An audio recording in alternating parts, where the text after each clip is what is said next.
Good evening. My name is Julie Ty, and I'm president of the New York League of Conservation Voters Education Fund. I would like to thank our event co-host, Suez, and I want to thank you all for joining us tonight. Hopefully you are staying cool in this big heat wave, which makes us not at all question climate change. Our mission at the New York League of Conservation Voters Education Fund is to educate, engage, and empower New Yorkers to be effective advocates for the environment. And one of the best ways to protect our planet, our communities, and our health is to fight for clean water. Our water is one of our most vital assets. All New Yorkers deserve access to clean drinking water that is safe and free of toxins and other hazardous chemicals. What we know about various chemicals and at what levels they can be detected and believed to be of concern has and will continue to evolve. We are now looking at materials in much smaller levels than we were ever able to over the last 10 and 20 years, really, as technology and science has evolved. And many New Yorkers, including here in the lower Hudson Valley, have been faced with contamination from our past, with risks of human exposure and cleanup challenges due to, in particular, Pfas pollution, or per and polyfluoroalkyl substances, which are known as Pfas, are hazardous chemicals known as forever chemicals that are extremely difficult to break down in the environment and can cause cancer and other health risks over time. Most recently, these emerging contaminants were found in schools in Westchester, which led to do not drink orders, as well as in drinking water wells in Rockland County. When PFAS chemicals are found in drinking water, they can enter our bloodstream and long-term can cause other adverse health effects.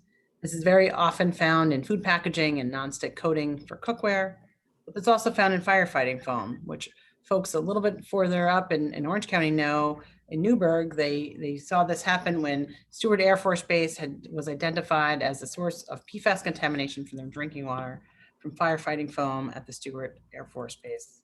Now they've changed it to the airport, to the public. Fortunately, New York is working to combat these emerging contaminants. The Drinking Water Quality Advisory Council recently lowered its advisory levels to 10 parts per trillion, which is lower than the EPA standards that are set out there. Water utilities and the state are also working on remediation efforts and identifying sources of contamination. We're going to hear more about these measures today. We're excited to have a panel full of policymakers and experts who will discuss PFAS research, government regulations, and best practices for remediation. I am pleased to welcome our first speaker, Dr. Peter Gravatt. As CEO of the Water Research Foundation, Peter directs the world's leading water research cooperative. Dr. Gravatt has dedicated over 30 years to the implementation of public health and environmental protection programs, including significant national leadership experience in the water sector. He previously served as director of EPA's Office of Groundwater and Drinking Water, where he was responsible for ensuring the safety of the nation's drinking water supply. So no pressure at all from that job. With no further ado, I would like to welcome Dr. Peter Gravatt. Thank you so much, Julie. Let me share my screen for folks. I have a presentation that I want to share with you.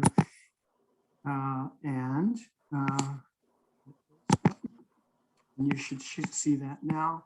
I'm also going to show you the full screen mode so that you can see the presentation a little bit more easily. So thank you so much, Julie. I appreciate that kind introduction, and I very much appreciate the opportunity to join all of you. And as Julie mentioned, prior to joining the Water Research Foundation, I had a long career at the EPA that included leadership of the drinking water program, and also in the very tail end of my time at EPA, I led the agency's overall efforts related to PFAS. So we're going to talk about issues that are very important to me, and I know are very important to you as well.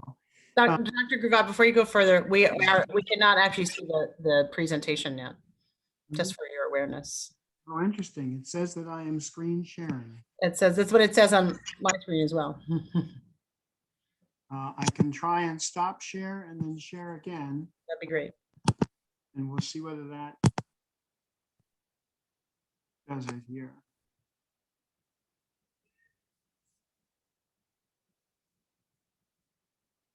All right, I'm getting the spinning circle, which is never that encouraging. So back out of.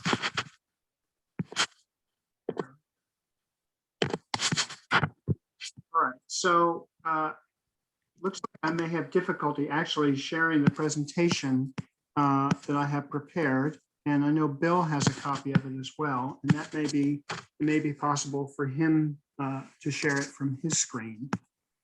So I apologize for the technical challenge here. It happens all the time with Zoom. Okay. All righty. So I'm actually able to move through the presentation on my screen and none of you are seeing it. So I'm gonna give you an oral presentation here if I'm not able to bring the. We're gonna have someone else put up the slides. Why don't you start? Okay. All right. So my task this evening is to share with you a bit of background about what PFAS compounds are. I'm going to talk a little bit about the many ways in which they're used. And then I'm going to also give you a little bit of background on some of the research priorities that we have related to PFAS. And as Julie said, per and polyfluoroalkyl substances. So if you can let me know when you're able to bring the presentation up, that would be helpful. Because I'm actually no longer able to see any of you, but I see that my camera is working, so I'm going to continue. So PFAS compounds are compounds that have been with us in the environment for many decades. These compounds are, they're made by humans. They don't naturally occur in the environment. They're compounds that include often a long chain of carbon atoms, which are bound to fluorine. And the carbon, or the CF bond, the carbon fluorine bond, is a very, very strong chemical bond. And for that reason, these compounds are, as Julie mentioned, very difficult to break down.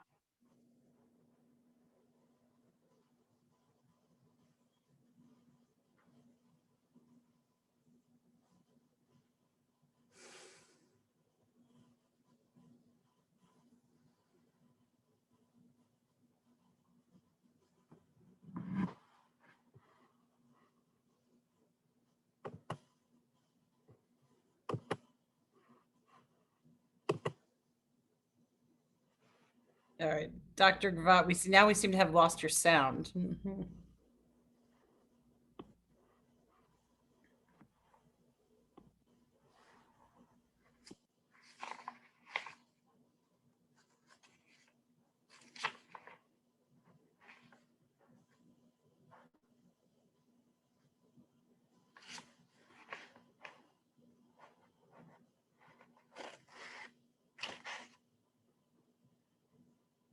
Okay, we seem to have lost Dr. Gravatt here.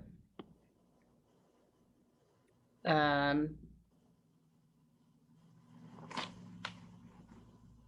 don't we give him just 1 second? My apologies. If not, we will move on and we'll come back to him in a moment. Lisa, we are not actually seeing the slides.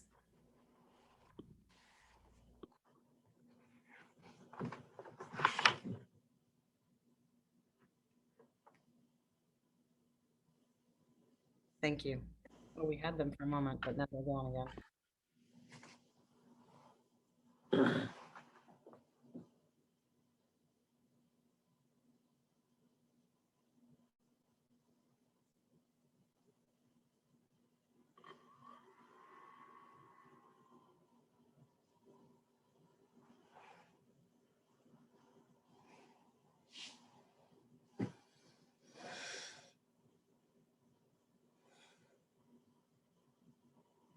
Okay, it looks like we have lost Dr. Gravatt, the challenges of technology. So I think we will move on to our next speaker and we will circle back when we can, if that seems okay for everyone. So our next speaker, and again, we'll circle back, is Tracy Meehan. So Tracy is Executive Director of Government Affairs for the American Water Works Association. He's also an adjunct professor at the Antonin Scalia Law School at George Mason University and Carnegie Mellon University's Heinz College. Meehan is a member of the Environmental Law Institute and a regular book reviewer for Eli's flagship publication, The Environmental Forum. So with that, Tracy, over to you. Thank you very much. Can you hear me okay? Yes. Very good. Maybe just to do a quick I will not do justice to what Peter's presentation hopefully will still be, but just to remind everybody that these Pfas compounds, the whole family of Pfas, there's 5,000 of them. I think 600 are in commerce still. And basically there's two, what we call legacy compounds. And I'm going to use acronyms here because I will mispronounce them as a recovering lawyer, not a scientist, but PFOA and Pfas, which are the subject, of course, regulation in New York State. And again, these are persistent, bioaccumulative, and toxic, hence the name forever chemicals. And some of the risks that various agencies, such as the Agency for Toxic Substances and Disease Registry, have identified as increased cholesterol levels, decreased vaccine response in children, changes in liver enzymes, increased risk of high blood pressure and preeclampsia, small decreases in infant birth weights, and of course, increased risk for kidney or testicular cancer, as Julie mentioned earlier. So these are of concern, and again, had really not, this issue kind of crept up on us, at least in the drinking water sector. And that is my focus. But one of the points I'm going to make tonight is that there are more statutes in the basket than just the Safe Drinking Water Act, whether it's state or federal, and we need to utilize all these existing authorities to really get ahead of the curve and practice what we call source water protection. In other words, call it prevention, call it going upstream to the source, not just trying to treat it at the very last minute, whether in a drinking water system or coming out of a landfill. So I'd like to talk a little bit about how these existing authorities can be used. Before I do that, if I might just say, the American Water Works Association is the oldest and we believe the largest water association in the world. We have 50,000 individual members and 4,400 roughly utility members, and those memberships overlap a bit.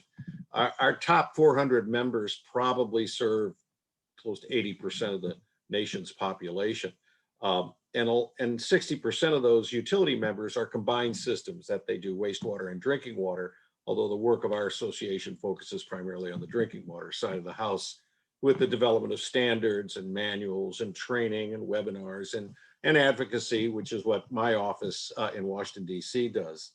But as we look at this problem, and it's a problem that didn't start with the drinking water system. We don't use it. We don't put it in the system. We kind of view ourselves as receivers of somebody else's, the problem of somebody else's making, yet we're going to have to deal with it. And obviously our utilities in New York State are going to deal with a pretty ambitious regulatory program there in New York. And then we're going to see this at the national level through EPA's efforts to regulate certainly at least the two legacy compounds that I mentioned, but probably any number of additional Pfas compounds as the research comes in. Basically looking at these other authorities, drinking water utilities and state environmental agencies for that matter, need to know where to focus their monitoring resources to understand what risk may be in their source waters. And we need to know where the Pfas compounds have been produced and in what volumes.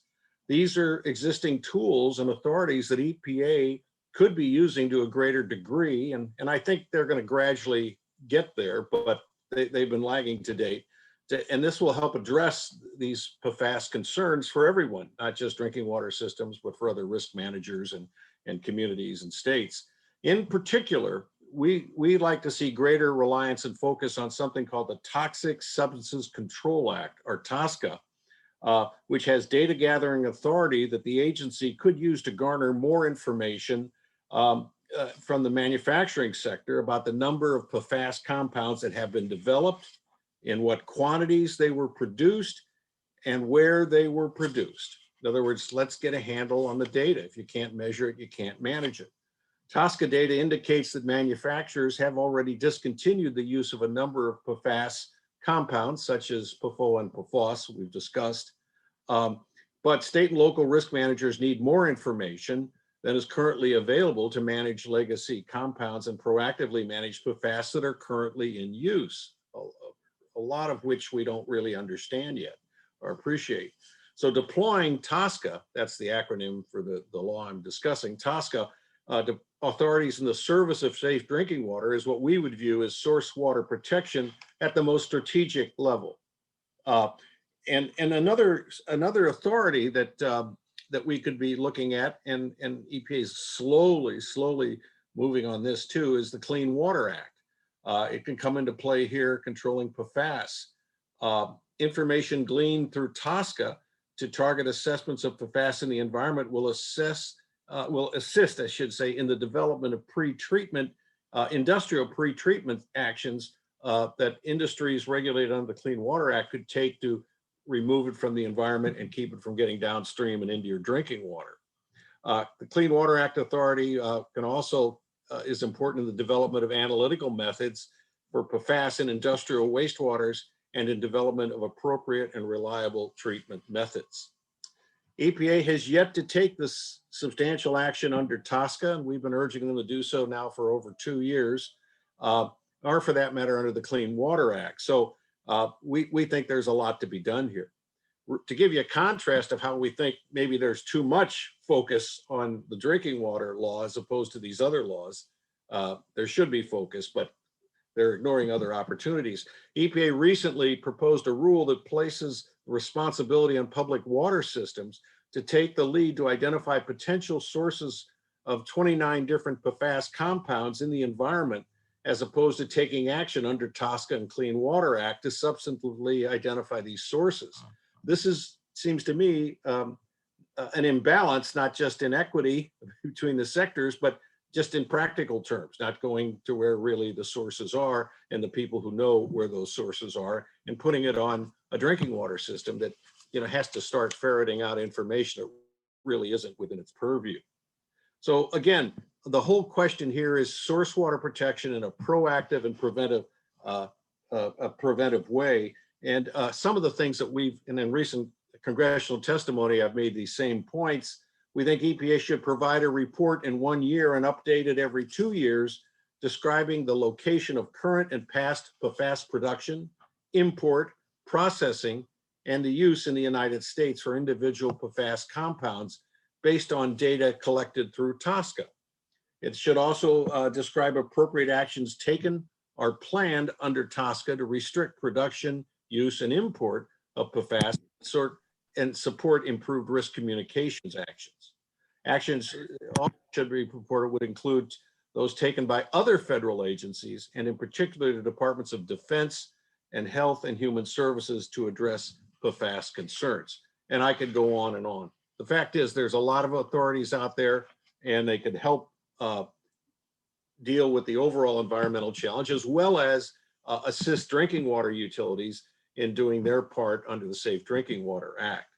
So there's a lot more that can be said as to what's going to happen at the federal level. Obviously, we're going to see some new drinking water standards, maximum contaminant limits under the Safe Drinking Water Act proposed.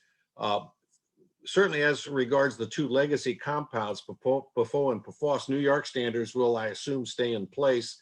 I doubt anyone would necessarily want to substitute those for a federal standard if they're less restrictive. And they have that right under the environmental law to keep their own standards. But there will be additional standards that will kick in, and of course there are going to be cost consequences to everyone. Looking at it from a national perspective, we did some figures for the Congressional Budget Office about 1.5 years or 2 years ago, where we basically said if you just regulate at the 70 parts per trillion, which is the number in EPA's health advisory, obviously a lot higher than New York's number of 10, but at that figure, it comes to about $3 billion a year nationally. If you get down to the level that states are at, like New York, it becomes a $38 billion figure with $1 billion annually in operation and maintenance costs.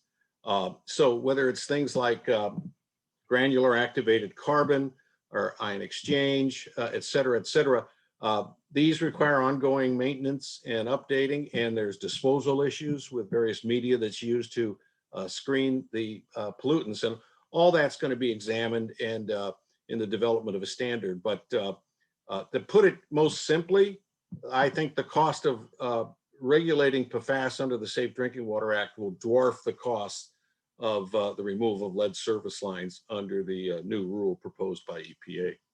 So anyway, those are just a few perspectives. Happy to get into a lot of other topics, the hazardous waste laws and things like that, but I'll stop right there, Julie. Thank you. Thank you. And I think Dr. Gravatt is back.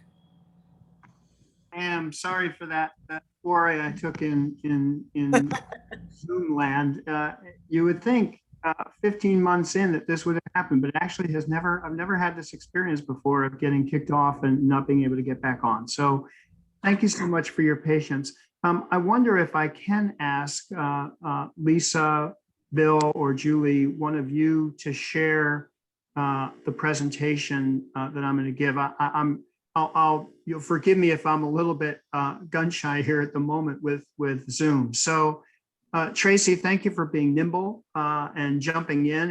And I know we're a little bit out of order, and that I was going to give the background before Tracy leapt into the regulatory perspective, but hopefully this order will work for folks. So as Julie mentioned at the outset, and I think I started to say before I got kicked out here, I, in addition to leading the drinking water program for EPA and my federal EPA in my career there, in the last year or so of my time, I led the agency's overall efforts on PFAS. And I have a great appreciation for just how important this issue is, and for communities, not only in New York State, but all across the country. And frankly, in our work with partners across the globe at the Water Research Foundation, I can certainly attest that folks in Europe and Australia and in Asia, all around the world, are talking about PFAS and what to do about PFAS. So to back up just a little bit and give you just a real thumbnail sketch of what PFAS compounds are, I think you've probably heard of the chlorine and the fluorine components of, carbon atoms and the fluorine components. No, not chlorine, but carbon atoms and the fluorine components of PFAS compounds. And you see here schematics of what PFAS look like. The black circles are carbon atoms, the green ones are fluorine atoms. And when we talk about perfluoro, which are the compounds that I think you're probably most familiar with, those legacy compounds Tracy referred to of PFOA and Pfas.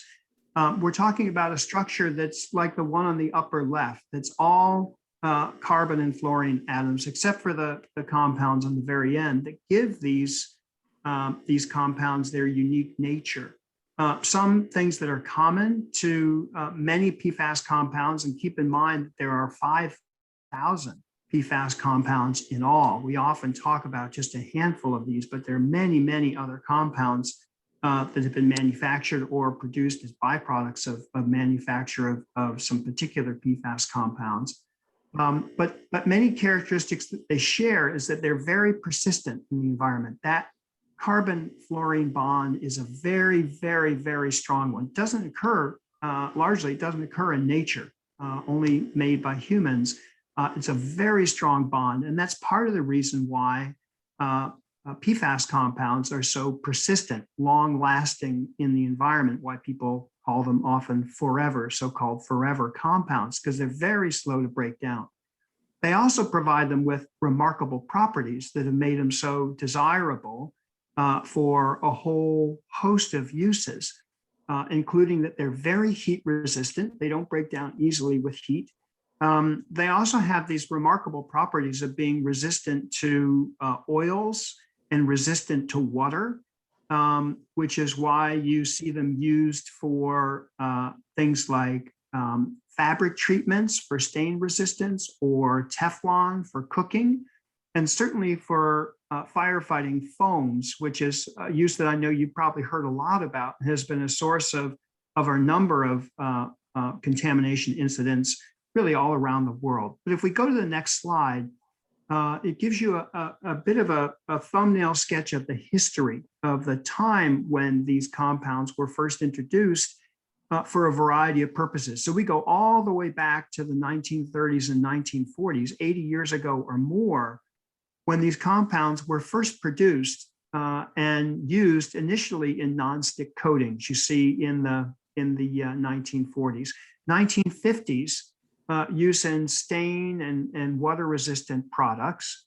And in the 1960s is when we see firefighting foam being introduced. And in fact, the use of these compounds for firefighting foam is not just a coincidence in terms of the 1960s. There was a terrible, terrible fire on a naval vessel that killed many American sailors, actually in the Bay of Tonkin. And after that fire occurred, killed over 100 sailors. After that fire occurred, the US government specifically directed the armed forces to have PFAS used for firefighting because it's so effective for that purpose on vessels, on sailing vessels, and then also related to other military activities in airports.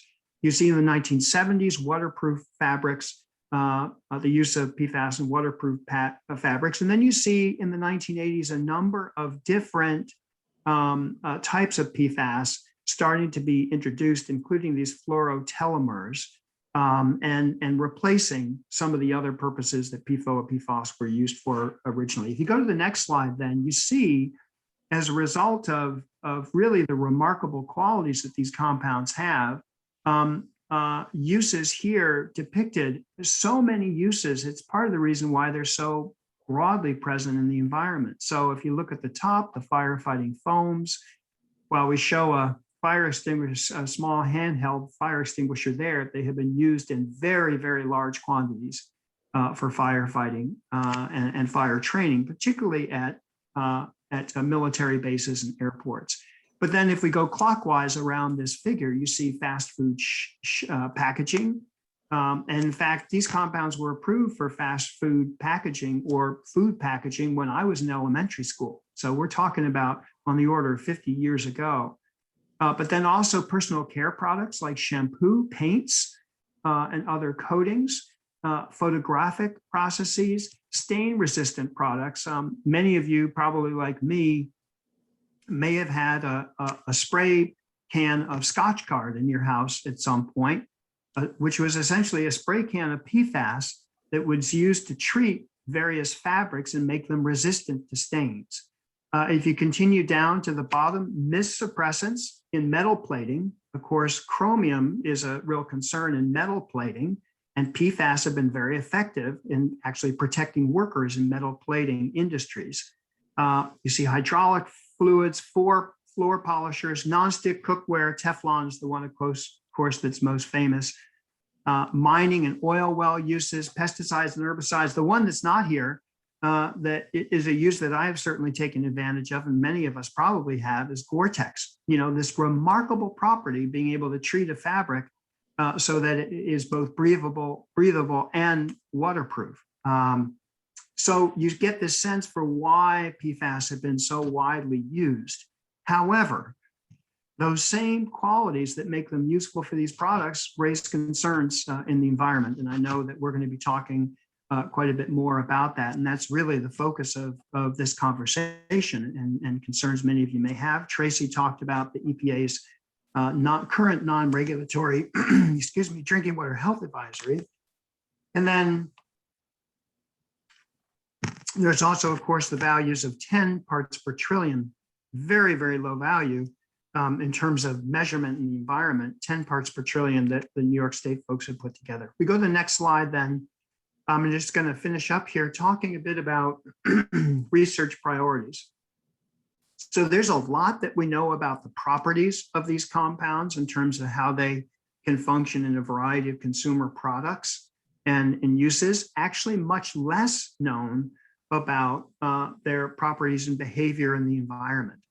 And so we have a whole host of research projects that are underway at the Water Research Foundation. And I should note that at the Water Research Foundation, our funding for research comes from the federal government, grants, private foundations like the Bill and Melinda Gates Foundation, but then also very significantly resources that are provided by water utilities and some consulting firms that support water utilities and manufacturers that support water utilities.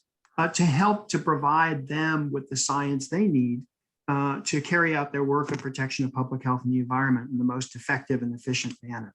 So you see here a number of projects we have underway that are related to how do PFAS behave in the environment and where do they go in the environment and how long do they last in the environment. So you see a number of projects here that are very specific around reuse of water, but also questions around sewage sludge at wastewater treatment plants and what PFAS does when it's present in sewage sludge.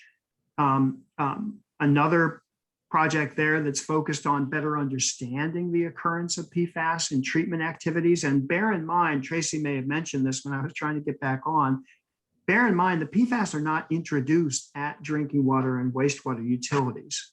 They're really the recipients of PFAS from the environment and are left to deal with these challenging compounds. But if we go to the next slide, also just some other examples of research, a really important area. You see all these projects, 2, 4, 6, 8 projects, 7 projects that are focused on treatment of PFAS.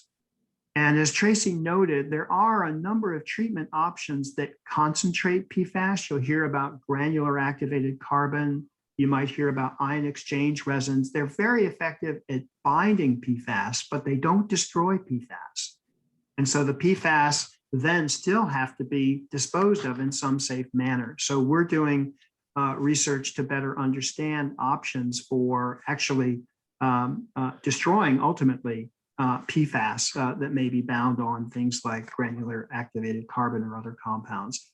And if we go then to the what I believe is the last research slide, we also have a great need for improved analytical methods. EPA has developed a few dozen methods for PFAS in drinking water, but we don't have nearly the methods that we need currently to really fully understand the presence of PFAS in other parts of the environment, whether that be, say, in sediment or in say, soils that may be have bound PFAS over time. And so we need better analytical methods there. And I think one of the most important projects that we have underway, this management strategies in the middle, is really about helping to understand how you keep PFAS from getting in the environment in the first place. So it's not a water utility that's trying to remove it, but it doesn't get there in the first place. And the last project is really about risk communication, understanding this is such a complicated issue, so many different compounds in the PFAS family, and we really need to help water utilities and partners in the water sector to be able to talk about these issues effectively. So that gives you a thumbnail sketch of the work that we have underway. And if we go to the next slide, you'll see that we're also working with manufacturers to develop new technologies or help them to test out technologies that they have developed to support the water sector. Some of the same things that we're looking at in terms of treatment. My last slide gives my contact information, and you'll have that. And if you want to learn more about this, please don't hesitate to reach out to us. My email is on the very bottom, and I would be happy to hear from folks who may have follow-up questions. So sorry again for being out of order here, Julie, but thank you for the opportunity to present to folks, and I'll be happy to take questions later when we get to that part. Great, thank you. And no worries, we've all had technical difficulties during the Zoom era. Our next speaker is Sean Mahar. Sean is Chief of Staff for the State Department of Environmental Conservation, where he works to oversee external affairs and agency operations and guide implementation of key agency priorities. Prior to becoming Chief of Staff in 2018, Sean was Director of Communications and Assistant Commissioner of Public Affairs for DEC, helping to lead and oversee all media and communications efforts for the agency. Sean, over to you. Thank you, Julie, and thanks everyone for helping me join tonight. I believe Bill is going to share the slides, but Bill, if you can't do that, I can. Just have a few slides because I want to take us more specifically into Rockland County and what we're doing to investigate the potential sources of the PFAS contamination that we're seeing at low levels in the water supply. And Bill, if you could go to the next slide, perfect. So, some of the speakers previously talked about sort of the nationwide efforts that are underway. Folks on the phone here in New York should take a little pride in knowing that New York State has really been on the forefront of the PFAS issue since it really started coming to the forefront in 2015 and 2016, in particular with Hoosick Falls in upstate New York. And since that time, we've really launched a comprehensive statewide effort working with the New York State Department of Health to really begin assessing what are the primary sources of PFAS contamination in our environment and in our drinking water supplies, and making sure that we as a state are taking actions on a regular basis to, again, ratchet down on our ability to effectively prevent these contaminants from being from going into water supplies, and then once they're found there, making sure that we're taking the steps to get them out. And one of the leading efforts that we've done is set MCLs, or maximum contaminant levels, for these contaminants in drinking water supplies. That was an action that was undertaken by the Department of Health, as they are the primary overseers of drinking water supplies here in the state. Unfortunately, our DOH colleagues weren't able to join tonight for this presentation, but I know the recording that they gave recently to the Rockland County Legislature is still available, and there's a lot of helpful information there, and also on their website about the MCL process and what we're doing specifically with Suez and other water suppliers around the state to bring them into compliance with those efforts. What we do at DEC is, again, really look at what are the primary sources of potential exposures, what are those exposure pathways, and how do we make sure we're stepping in to protect public health and the environment, which is our primary and fundamental goals here. And to do that, we have to look at a variety of different sources. And we've started, first and foremost, looking at Superfund sites and Brownfield sites, inactive landfills, and others. And Bill, if you go to the next slide, we'll go in a little bit more detail on exactly how we've done that. So early on in 2016, 2017, we sent out a broad statewide survey to all likely users, manufacturers, storers of perfluorinated compounds, and AFFF in particular, since that's really one of the primary drivers of some of the drinking water detections that we've seen in other parts of the state. The use of firefighting foam, PFOS, as being one of those leading contributors to these contaminants in the environment. So, we wanted to make sure that we had a good handle on where these potential sites may be, of where these contaminants may have found their way into the environment. So we did the survey looking at, again, a very broad list of potential sources, and this work is very much still ongoing. What we did was really wanted to first look at screening. After we get the survey results and evaluate them, we begin looking at proximity to drinking water sources to make sure that we're prioritizing those areas where there could be a public health exposure, and we've targeted our actions first and foremost on those sites, and then have worked our way out. And again, as we have driven the analytical methods really on the nationwide level to be able to test for these compounds in drinking water, we're continuing to use the best available science to make sure that we have the best analytical capabilities as a state that we can to protect New Yorkers, because that's our goal. And Bill, if you go on to the next slide, this will give you a sense of just how many sites that we've been looking at across the state based on those survey results. And again, our priority is really looking at potential exposure pathways and prioritizing those first.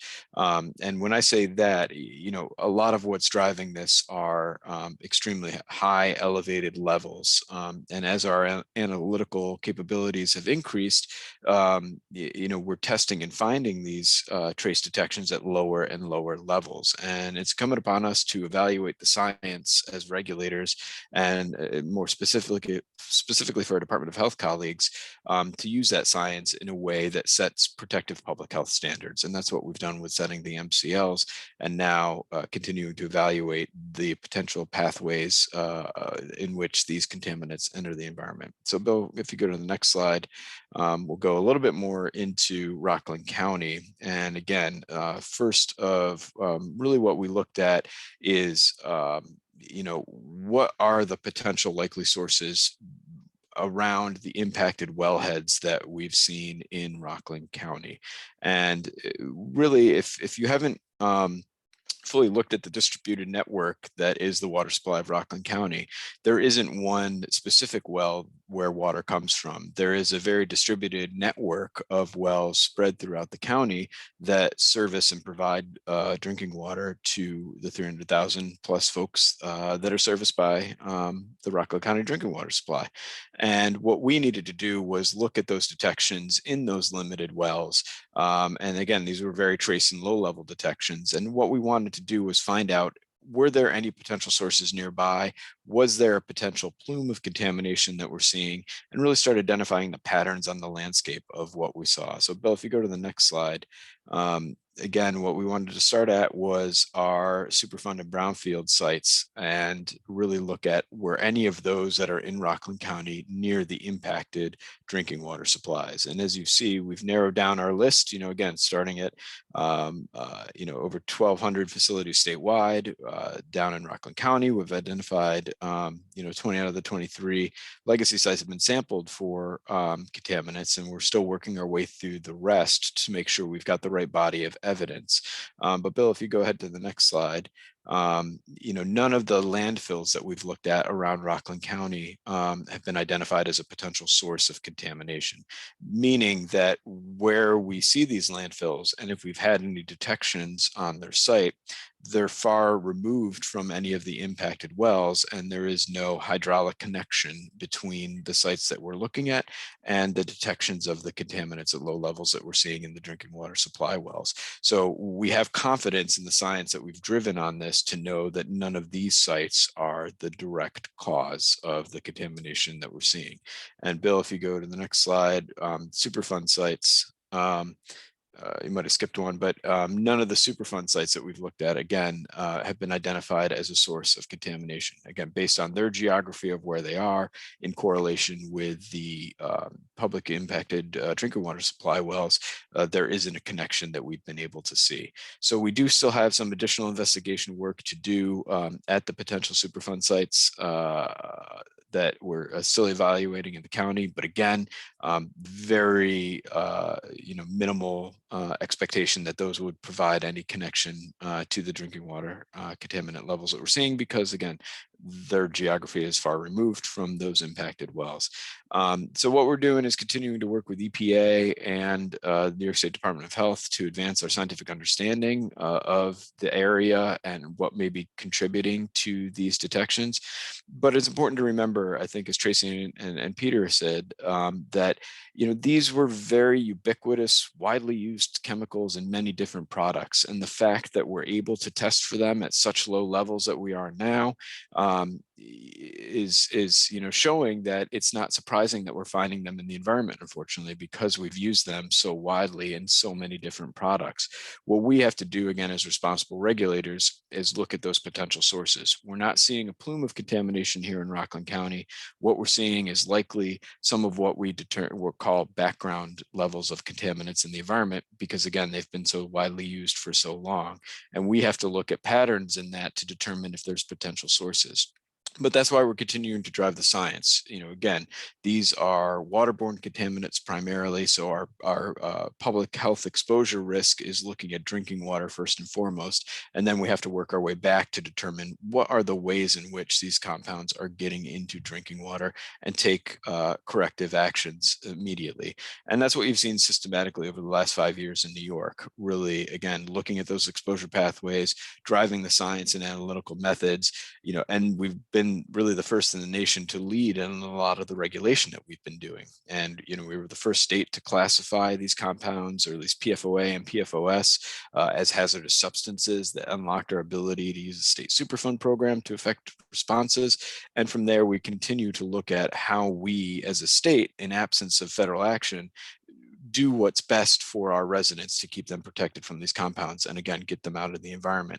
And that's why we're continuing the broad statewide efforts that we have underway, continuing to look at other potential exposure pathways, so aerial deposition, and really starting to figure out what is the fate and transport of these compounds if they're coming out of stacks somewhere else, and how far do they go, and how far afield can you detect them, and what do we need to do about that. And also still looking at other potential source sites through our legacy landfill initiative and also our Superfund and Brownfield related research as well. So again, New York is really on the forefront of this, working with some of the other states around the nation that are also taking more proactive action than we're seeing on the federal level. We do have hope from some of the signals out of the Biden administration that they are taking this issue very seriously, and I think we'll start to see more federal action, which is great. But New York residents should rest assured that we're going to continue our efforts day in and day out to really drive the federal government, drive the science, and drive response actions across the state. So Bill, if you go to my last slide, this is just my contact information here at DEC. We've got a very broad team of some of the foremost experts in the country that are looking at this issue, and we're always more than happy to speak with any local groups that have questions on this. And really our website is one of the best places to go for information first, with more and more contacts to some of those experts who can help you out. So I hope this gave a good picture of just what we're doing in Rockland County, again, to really determine the sources of the contaminants. Our colleagues at DOH are really driving the actions with Suez to come into compliance with the MCLs. And unfortunately, they couldn't be here tonight. But again, they have a lot of information on their website, and we're always more than happy to meet with anyone and continue conversations like these to make sure that you, as constituents of the Rockland County drinking water supply, have the information that you need. And we're continuing to develop more of that so that you can have that on your fingertips and know what's going on here and what the state is doing to protect your drinking water. So Julie, thanks very much, and back to you. Great. Thank you so much, Sean. There's been a lot of work happening since my days at DEC. And we appreciate all the efforts that you guys are taking, and I'm sure we'll circle back more with some Q&A. Next, we have Dan Chaplin, who is co-director of Riverkeeper Science and Patrol Program. Dan and the water quality team coordinate the largest community science water sampling project of its kind, sampling hundreds of locations throughout the Hudson River and its tributaries. The data is gathered, and the data gathered is the basis of advocacy to stop water pollution by catalyzing needed policies and investments in water infrastructure and watershed management, including protection of drinking water at source, and one of our great partners in working with the legislature. Dan is a technical advisor to the Hudson River Drinking Water Intermunicipal Council and actively engaged on issues related to unregulated contaminants in drinking water in Hudson Valley communities. So with that, Dan, over to you. Great, thank you, Julie. Thanks. Is my screen visible? I get just an indication? Yes. Right. Okay. So a couple of the main points I hope to make today are that, as you heard, particularly in Tracy's comments, that regulating contaminants and protecting drinking water sources are both needed to ensure safe drinking water for all our communities. And in my view, we're really behind on both of those aspects of drinking water source protection and the need of coming up to speed. The other point is that PFAS, regulated PFAS particularly, are the tip of a huge iceberg of unregulated contaminants that we need to start thinking about seriously. We're going to need levels at multiple levels of government, as well as by utilities and the private industry, to address the problems. And the good news is that there's a really strong movement for clean water. Julie alluded to multiple dimensions, but the grassroots activism on water is really driving a lot of change, and that's where the hope lies. So I thought, since this is a forum on what's next, I would start in 1842. But some of the real milestones that I look at when I think about where we have come in drinking water source protection and quality, you look back in the 1840s, in this time period when New York City first developed its first upstate reservoir, Croton Reservoir, and built the aqueduct, flipped it on, started getting water flowing. At that time, the whole game was stopping diseases that were plaguing cities and communities, around the country because our water sources we were contaminating our own water sources. They were so close to our cities. So the whole idea was get them far enough away where there was protected land and a natural filter providing good, clean water. And that started to change as we got into the later part of that century and into the next, as with these milestones, which are relatively local to where we are. Poughkeepsie, New York, more or less my hometown. First in the nation to filter water. It was called the Sickly City. And this plaque is up in the water plant there. And they call themselves the first in filtration because in 1872, right after the Civil War, that was the stage of filtration that they added. And it led to increased health and a real milestone that then was repeated in other communities. Same thing, 1908, Jersey City, New Jersey, first to chlorinate water, and that then also spread. Now, one of the things is that, these basic treatments of water are essentially our standard water treatments still today. Safe Drinking Water Act, as we got into the 70s, required the regulation of more chemicals, more contaminants. And the amendments in 1986 and 1996, well, particularly 1986, was meant to expand and increase the rate of regulation to get more chemicals regulated because the pace was rather slow. It was envisioned that we would regulate 25 chemicals by 1991, in addition to the 83 sort of named in the law, and then 25 more every 3 years thereafter. We'd be at 250 regulated chemicals today if we'd kept that pace. But there was this episode in Congress in the early 90s where Newt Gingrich and some other folks came in and attacked a lot of regulations, including the Safe Drinking Water Act. And as a result, those milestones and that goal setting was really rolled back. And we didn't hit any of those types of guidelines for regulating new chemicals in drinking water. The 96 amendments did establish some goals for source water protection, which were useful but limited and didn't go very far in New York State. And it did establish the unregulated contaminant monitoring rule, which has been influential in finding some of the contamination that we have, like in Newburgh, for instance. Now, New York State, as Julie and Sean alluded to, has been taking many actions over the last few years. 2017 was a big year in response to Newburgh and Hoosick Falls, particularly the rapid response team, which got coordination going between DEC and DOH in a new way. The Clean Water Infrastructure Act brought huge new investments to all kinds of clean water investments. And the Drinking Water Quality Council was formed to set new drinking water standards for our drinking water supplies. That resulted finally in 2020 in our MCLs that you've heard about. So these maximum contaminant levels for PFOA and PFOS, two of the PFAS chemicals that we're concerned about. And then finally this year, the Drinking Water Source Protection Program rolling out fully. And this is really meant to bring that source water protection aspect to communities around the state and give a better set of tools for protecting from all manner of threats, not just unregulated contaminants. Now, I think of all these as emergency response actions, and I'll explain why. So this illustrates a little bit of what Sean was saying. The Safe Drinking Water Act gave us some regulations, and here by year is sort of when they were implemented, when they actually hit consumers, and somebody drinking water would be protected from a new regulation that put a limit on a new contaminant. So you can see that even though the Safe Drinking Water Act was passed in 1974, we didn't really start getting a lot of the protections until the 80s.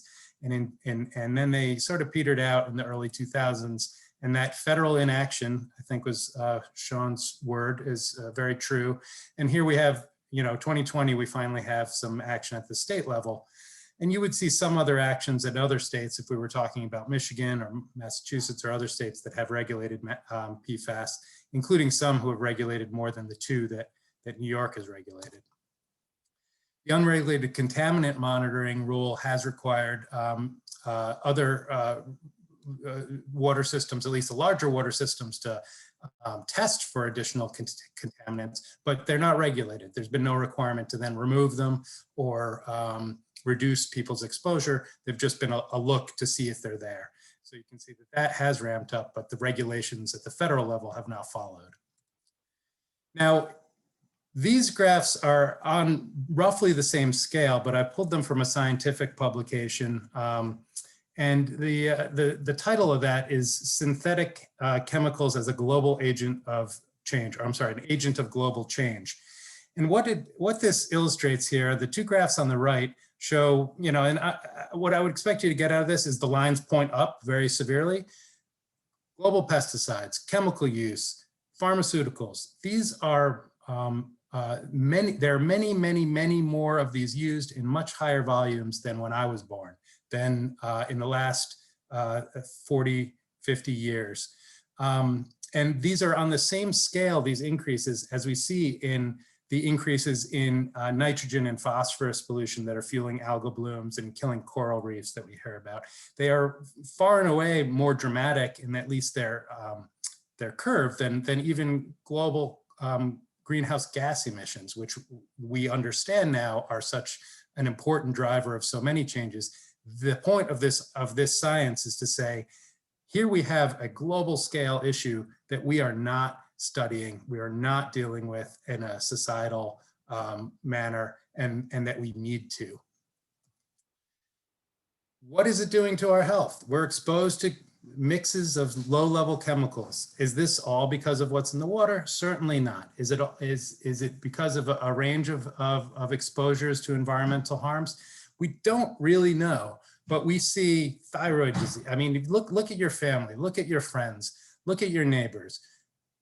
I would wager that you cannot look far before you find autoimmune diseases, thyroid diseases, difficulty conceiving children, developmental problems, cancers, all of these illnesses that have been associated with one or another of the chemicals that have been studied, including many of the PFAS chemicals. This is one that's getting a lot of attention now because of a book that was recently written. And it makes sense it would get a lot of attention because the line points to 0, which would suggest that the quality of the stuff we rely on to propagate our species is declining at a rapid rate. But this is the concern, that we really are dealing with a significant public health threat with these low-level exposures that we don't have our hands around. Another published science here in Environmental Science and Technology just last year looked at the inventories of how many chemicals are used around the world. 350,000, of which more than 50,000 can't even really be described because they are proprietary, and the corporations that created them and used them haven't revealed their chemical structure. We have no knowledge about them. And another 70,000 roughly that are not described clearly enough to really understand. So huge volume and a huge concern that is associated with them. Are all of them bad? No, certainly not. Are all of them going to cause problems? No, but which of them do? So if we look at this in a different way, here's just the number of chemicals, as I just said, 350,000 of them. The percentage of those that are PFAS, a couple percentage points. The percent of the PFAS that we can test with those EPA-approved methods, a couple dozen. And then the 2 that we're regulating in New York State, a fraction of those that we can even test for. So you can hopefully get a sense here that of the universe of what's out there, we're looking for a small fraction. And we're regulating a small fraction. With PFAS particularly, what the science says is that their persistence, they're called forever chemicals because they'll probably be on Earth long after human species is on Earth. That's how powerful that bond is that we heard about. They're toxic to multiple systems in our body, kidney cancer, thyroid disease, immune response, etc. They all have an affinity for water, and as we've heard, they tend to be pretty ubiquitous. What this suggests is that we ought to ban non-essential uses of these chemicals and regulate them as a class, as we have with things like PCBs. There's couple dozen types of PCBs, but we regulate the whole class because we recognize that they are not individuals, but part of a group that needs to be regulated because they're so similar. So zooming into Rockland County for a moment here. The PFAS contamination is widespread and, as you've heard, low level. We count it in the parts per trillions. But the health experts are saying there is no level of exposure that should be considered safe. There are multiple PFAS detected. It's not just the 2 regulated chemicals. All of those that are found have been detected in Rockland County's water sources are regulated in at least 1 other state. So it's not like they're vitamin C. They're regulated out of health concerns in other states, just not ours. About 1/4 of the water sources in Rockland County that have been tested exceed New York State standards, have exceeded New York State standards in at least 1 of the tests taken. And as Sean alluded to, the sources of the contamination here are very unclear. Could it be compost that is made from the sewage sludge? Could it be the septic systems that are in the county polluting the groundwater with trace levels or air emissions? Who knows? We don't know yet. It's a conundrum. These color charts will just help you interpret the next couple of slides. Green means go, no PFAS detected in the well in Rockland County from the testing data that we've looked at. Yellow means it's been detected, but not at a level that exceeds any standard. Orange would exceed another state standard, but not New York's. And then red, finally, would exceed one of New York State standards. And you can see across the county, this is pretty much the whole of Rockland County on this slide, widespread. Contamination found just about everywhere. You can see that there's not a particular pattern, and the difference between the yellow and the red dots might only be a few parts per trillion. You could have a 6 part per trillion and an 11 part per trillion, different color, different regulation associated with how they'd be treated, but relatively close in the level of concentration as you zoom out. Put another way, again, just about every water source has detectable levels. Of those, about a quarter exceed one of New York State standards in at least 1 of the tests taken. And about a third about a fifth would exceed 1 of the standards set by another state. So the Rockland Water Coalition's group of a number of NGOs at the local and state level, regional level, Suez, we're calling on to publish the plan. We get these quarterly updates, but it's not really clear what the milestones for the whole treatment plant are. We want to see all those water sources treated without delay for any that are exceeding New York State standards. Suez has said that it's proactively treating some water sources, but not really said what the thresholds are that it's using. So use those other state standards if in the absence of another, and treat those as a precaution. We'd like Governor Cuomo to sign the unregulated contaminant monitoring bill because he has not acted on the legislative authority and requirement from 2017 to protect more New Yorkers from more unregulated contaminants. And you can see on and on, we need to regulate them as a class, get private wells tested, investigate the pollution sources, hold manufacturers accountable, ban non-essential uses. Did I say that already? Let's do that. It's that important. So the hope, again, comes in the people. There are, unfortunately, communities affected by this up and down the state, all around the country, and they're banding together. We're going to get action on this because we have to. It's essential. We see it from one side of the state to another, and that's where the power is, and that's where the connections are that are going to get us to the next level. So please get involved. You can find me here, and you can find my colleagues and friends at the Rockland Water Coalition at these addresses. Thank you very much. Dan, thank you so much. I will also just add that this is something that's being discussed in Congress about getting some funding to address PFAS in particular. Senator Gillibrand has been advocating for that as part of the American Jobs Plan or the American Families Plan, depending on which infrastructure route they end up taking in Washington, D.C. But I expect we'll see some kind of push, at least for some funding for public water supplies and for potentially for remediation as well. Our last panel speaker is Carol Walchuk. Carol is Vice President of Water Quality and Compliance at the for the Regulated Utility Division of Suez. She has over 30 years of experience in the planning, design, construction, and management of public drinking water and wastewater systems, including 10 years of experience with Pfas. So Carol, over to you. Thank you, Julie. Can you hear me all right? Yes, thank you. Okay. So I'm going to, I don't have slides, so you just have to look at me. I'm going to talk about how our sampling program works and what our current action plan is. So for testing for PFAS, we collect samples quarterly in accordance with the regulations. This started in January for compliance. I'm sorry, that started in October of last year. We collect those quarterly. If the sample exceeds the state limit, then we take 1 to 3 confirmation samples and just confirm that it wasn't a contamination issue.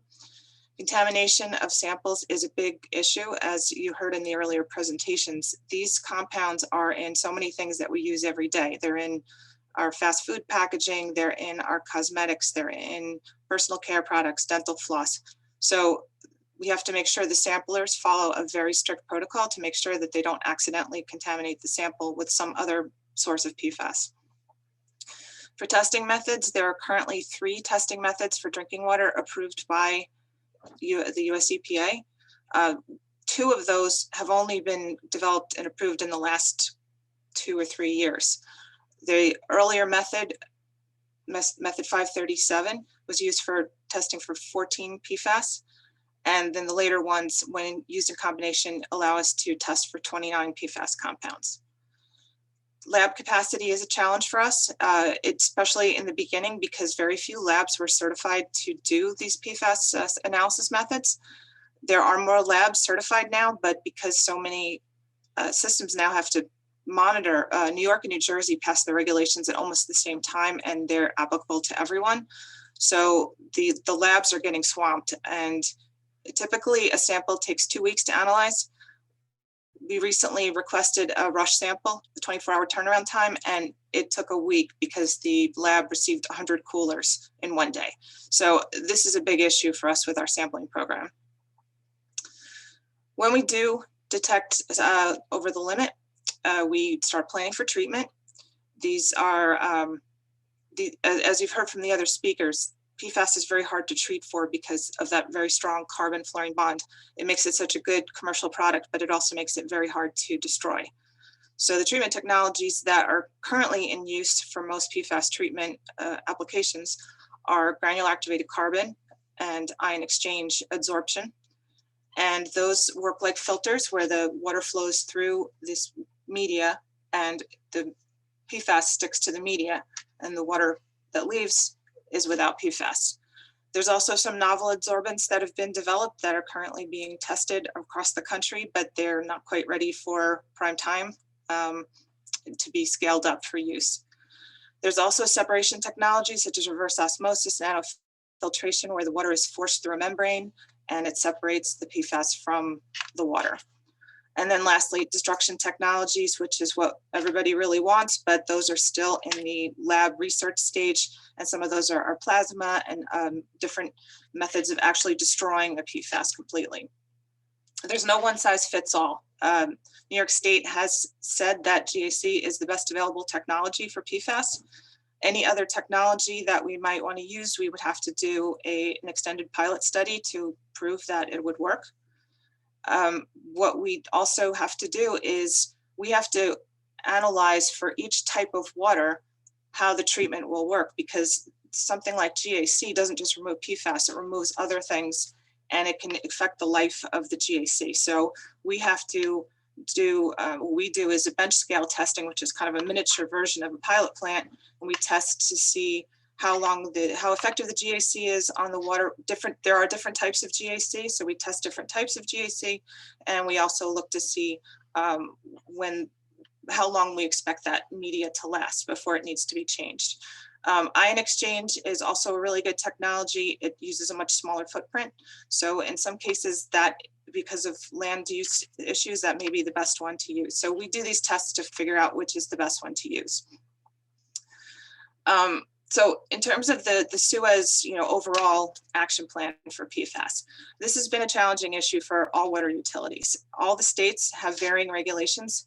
The regulated utility of SUEZ is in 6 states, and of those, New York and New Jersey have MCLs. 3 other states are thinking about developing MCLs, and 1 other state is waiting for the federal rule because they can't set their own standards. This means that it's difficult for us to have an action plan across the whole organization when not only are the standards different, and you've heard mention of the 10 parts per trillion, that is a maximum contaminant level. Other states might have a guidance level or a notification level. They're all a little bit different. So it makes it very challenging to have a kind of a comprehensive plan. These rules have come up very, very quickly. It was only 5 years ago that EPA set the health advisory limit of 70 parts per trillion. And just a few years before that, we did the unregulated contaminant monitoring rule that Dan just mentioned. And for that, the reporting limit was 20 parts per trillion for PFOA and 40 for PFOS. So we tested for it and we didn't think we had it because that's the technology that we had then and the guidance that we had then. And now you're 5 years forward and the New York rule was proposed and passed in 1 year. So we just don't have a big body of data going down to the detection limit of which is about 2 parts per trillion. So we had to start looking at collecting as much data as we could very quickly. Sampling challenges, as I mentioned, there's the contamination risk, the lab capacity, the continually evolving analytical methods. We're using the one that we used for our first initial monitoring was the one that detects 14 compounds. The later ones may not match up. So we want to make sure we're comparing apples to apples if the methods detect at slightly different levels. When we do treat, we'll have to do something with that spent media. Right now, the vendor takes that media back and they either reactivate it or regenerate it or destroy it. But we also have to balance the PFAS treatment with other water quality goals. Some systems have found that when they put in PFAS treatment, their water becomes more corrosive, which can create a problem if you have lead service lines. So this all has to factor into the equation. As you've heard from almost all the other speakers, the contamination is ongoing and difficult to locate and identify. So we can take it out as fast as we want to, but it's still going in. So until we get it out of, stop it from going in the water, it's sort of futile to keep removing it. It's not a one-time thing. We need a lot of research. Peter touched on that, but there's so much more to do. There's an issue now with the supply chain, which is happening across all industries, and anybody who's tried to buy a car recently may have run into this, but the equipment is extremely difficult to get a hold of right now. The public is concerned. Obviously, you're all here tonight, and we share those concerns. We know that this is a very expensive situation to deal with. Not only the treatment, but just the management of the whole program. So it's very difficult to attack this situation. But what we're doing, and we have been doing for several years, is trying to be as proactive as possible. As soon as we saw that the technology had advanced to where we could detect lower limits and regulations were starting to be proposed, we started taking samples and looking at those samples to see if we could see any trend, if it's seasonal, if it's increasing, decreasing. We started planning for treatment, doing those pilot tests that I mentioned, working on procurement, trying to procure treatment equipment in advance so that we can get it before the mad rush of everybody in New York and New Jersey trying to buy treatment equipment at the same time. We have filed litigation against the manufacturers, and we are really working within the industry because this is an issue for all of us to face. And we've been working with not only other water utilities, but researchers such as Peter's group, collaboratives of regulators looking to do their own regulations, public forums like this, just trying to work with everyone to find out what the concerns are, what the science is, what we can do about it. We've worked with a number of vendors to help them identify what we need for treatment and testing, that capacity that we need, and just trying to be as transparent as possible. I recommend everyone visit our PFAS website for New York, nysuezwq.com. We put all of our information on there. We put our data on there. Our plans is all on there. And that was pretty much it for me. So happy to answer any questions in the Q&A. Great. I think if all the speakers can come back, that would be great now. So one of the questions I know you've sort of touched on, but I think probably Peter and Sean might be able to speak to is, how can we allow industry who's, create the manufacturers of these chemicals to produce these items that cost, basically the world has to remediate them. Are those manufacturers on the hook to mitigate them financially? So I don't know if Peter or Sean, I know the state has taken some action on this front, and you mentioned that Suez has sued some of the companies. So who wants to take a stab at that? Julie, I can start us off. And yeah, I think you alluded to some of the action New York State has taken, but we have sued the manufacturers of certain firefighting foams, again, as a first attempt at trying to get more compensation back to the state for what we've had to spend to protect New Yorkers. And our legal strategy is very much continuing in that regard.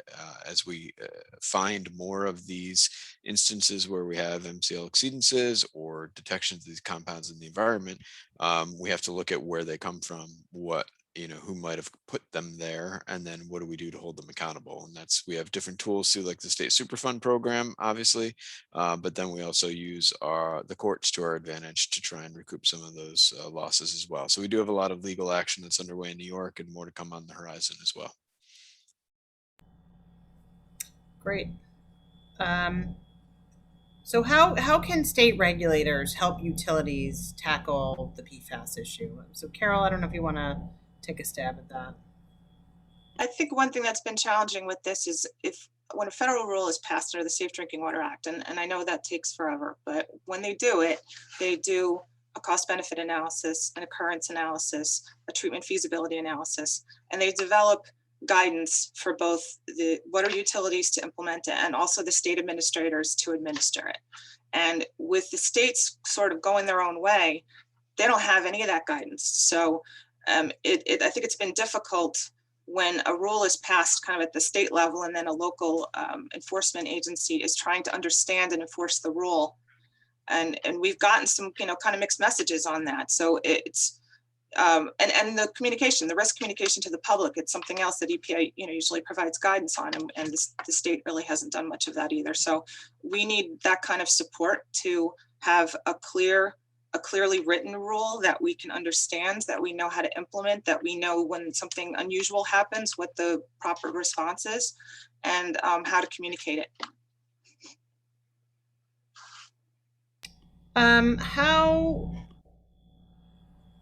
Well, I'm going to keep on you for a second, Carol. So obviously you're doing work in New York, but you also do work in the whole world, right? How is PFAS being addressed outside of the United States? So we're a couple of years ahead of most other countries on this, on tackling this issue. And I'm not sure if it's because we used more of these compounds or if it's just not on their radar. It's generally grouped into micropollutants as a whole in other countries. But just for example, the European Union just issued a directive that regulates the sum of all PFAS at 100 parts per trillion. And that's a little tricky because, as we've heard, there's thousands of PFAS. So I'm not really sure if they defined what all PFAS is. We don't even have the technology to test for all of them. So I'm not really sure how they're implementing that, but that is a guidance value, not a firm, you get a violation if you exceed it. Many other countries, it's in the 100 part per trillion range or not regulated at all. Tracy, a number of questions have come up, and Dan has touched on this as well. Do you think that the whole family of chemicals should be regulated as one instead of one at a time or a few at a time, given the evidence around each of them, since we don't know for each specific tiny chemical at this point in time, but we keep learning about them? So how do you think they should be regulated?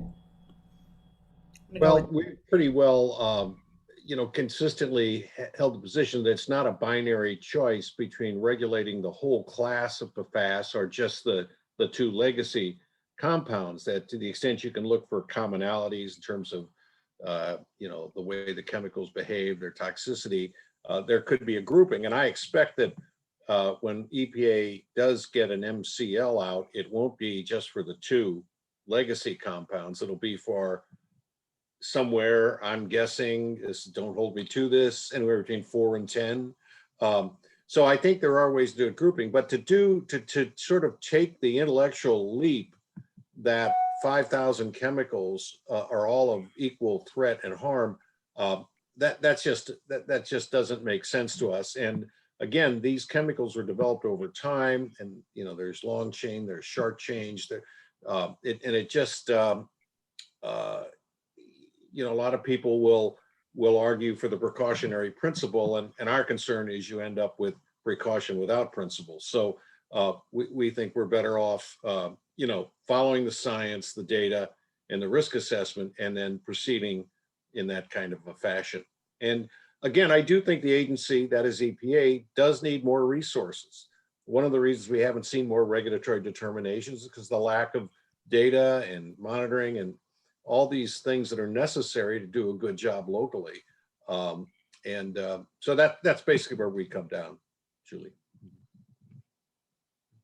And Julie, if I could just dovetail on that briefly, I mean, New York is looking at a class-based approach, I would say, and again, using the best available science we have, and also looking at, as our analytical capabilities continue to advance, and then overlaying that with what we're testing for in the environment, what the occurrence of the compounds we're finding, that's helping to drive our understanding of the need for regulation. So I don't want, folks to think that we in the state, aren't acting in some way. What we're doing is really, again, using the best available science to guide the regulations that we undertake and move on. And a class-based approach is something that's very much, under development, or, it's something that we're looking at because we need to, and we need to make sure we have the right regulatory framework.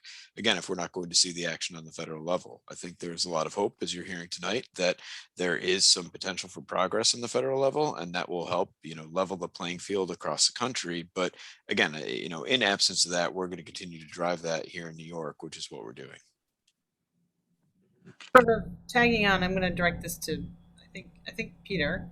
But in the past we had MBTE, right? Or MTBE rather, which was used for cleaning, the air in our gasoline, so that it was better. But of course, it led to massive amounts of water contamination. And at the time, the large oil companies paid water utilities for treatment.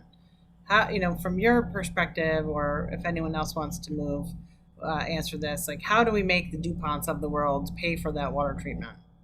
Right. It's an important question. And I think it's not so much a science question or a research question as a policy or a legal question, but I do want to go back to the phase out of PFOA that EPA, federal EPA, put in place quite a number of years ago.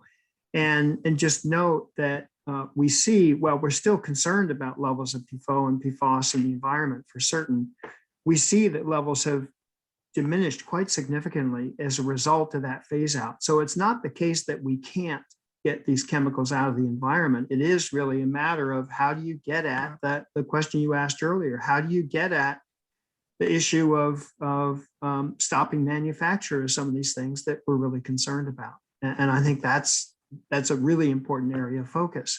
So right now, I mean, when there's a state regulation or a federal regulation, in most cases, and Tracy can address this, if there's a level that's been identified that a utility has to meet, in almost every case, it's going to be on the shoulders of the ratepayers to help pay to meet that level. And so it's really putting the burden on consumers, who many of whom have a challenge with paying their rates now. And so I think it's really important that we put the focus in the right place, as you're saying, in terms of trying to prevent these things from getting into the environment, rather than simply saying, all right, it's up to a water utility, drinking water utility, or a wastewater utility and their ratepayers, their customer base, to get it out.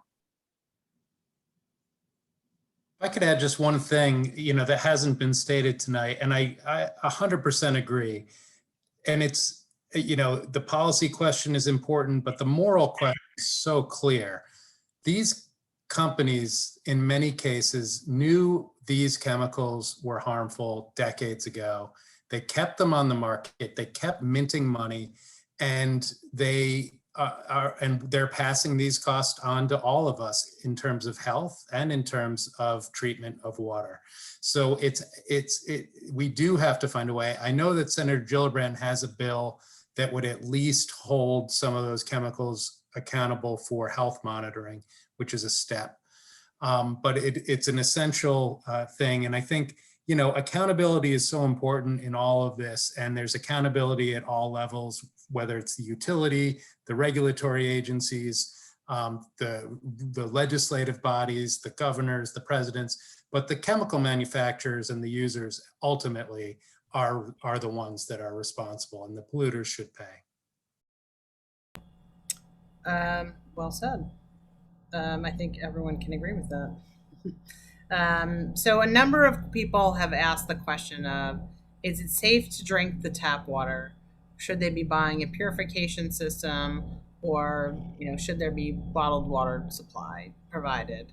So I don't know, Carol, if you want to take that. Sure. So we at Suez, we are water providers. We're not public health experts. We depend on the Department of Health to set those standards. And the Department of Health has determined that MCL is set well below levels known or estimated to cause health effects, and well below the EPA's health advisory limit. And they have advised that consuming drinking water at or above that limit, so somewhat above that limit, does not pose a significant health risk. It's important to know that bottled water is not tested for PFAS, and it has, when independent agencies have checked, they have found PFAS in bottled water. And most over-the-counter treatment units like a Brita filter, they also don't consistently and reliably remove PFAS. The only home treatment unit that could probably do it is one of those under-the-counter reverse osmosis units, but those are expensive, and again, only as good as how well they're run and maintained. Great. And I know there's a number of questions that are best answered by the State Health Department, and so we are going to take those and we are going to work with the Health Department to get answers for folks. We do a follow-up blog following all of our educational webinars, and we'll send out something to all the attendees that includes sort of our recap, a link to the YouTube for the video for tonight, and we'll do follow-up answers to the questions that we weren't able to get to tonight because we are running out of time. I think I had two last questions I want to just touch on briefly, and I know we talked a little bit earlier about research, but Dan, from Riverkeeper's perspective, you're obviously hyper local here to the Hudson Valley. What did Riverkeeper see as the most urgent needs, research needs for PFAS, so that we can sort of start moving forward and getting to the bottom of everything we need on this? And obviously the state is doing a lot of work, and we heard a bit before about research priorities, but I was just curious from your perspective. Well, I think in Rockland County, specifically, some of the, getting creative about the investigation is really critical. I've read up on some of the, some research that's looking at, for instance, the ratios of different chemicals, different PFAS chemicals found in the same well, and being able to tell, is there a signature here that's distinct in these wells versus those wells? Applying those kinds of techniques and really being aggressive to try and figure out what the sources are. Because what worries me is that if we're seeing this kind of low level but worrisome widespread contamination here in Rockland County, where else might you see this with enough testing? So that's one. I think in general, we need a lot more testing also just of the full, I forget what the term of art was that was used before, but the total fluorine, load, if you will. There's been some data I've seen out of, I think the Cape Fear River it was, where, you know, you had the regulated chemical, you had the replacement chemical, and then you had the whole ball of wax, and those were tiny little fractions of what was in the water that people were being exposed to. So I think, unlike some of what's been said by others, I would disagree that, you know, dismissing the other chemicals because they're less tested, it would not be the wise choice, because the scientists who are studying these are saying very clearly, no level should be considered safe. I know even the Drinking Water Council considered 4 parts per trillion as a better standard to protect infants, but didn't have quite enough votes to get that over the line. So I think the family of chemicals really needs to be looked at as a group to better protect people. Great.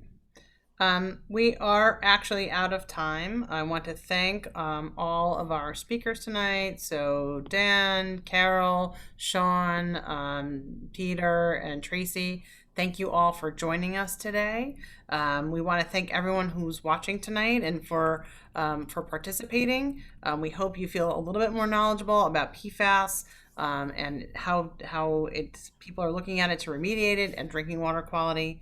We, of course, want to thank our event co-host, Suez. Again, if you tune in late or you want to rewatch, the recording will be available at our YouTube, which is youtube.com/NYLCV. Please follow us on @NYLCV on Twitter, Facebook, YouTube, and Instagram for updates. Again, we will follow up with a blog post that reviews any of the questions that we didn't get to today and provides a recap as well as a link to this YouTube. So thank you again. I would encourage everyone to stay well hydrated right now, given how hot it is outside, and we appreciate your time. Thank you. Have a good night. Bye.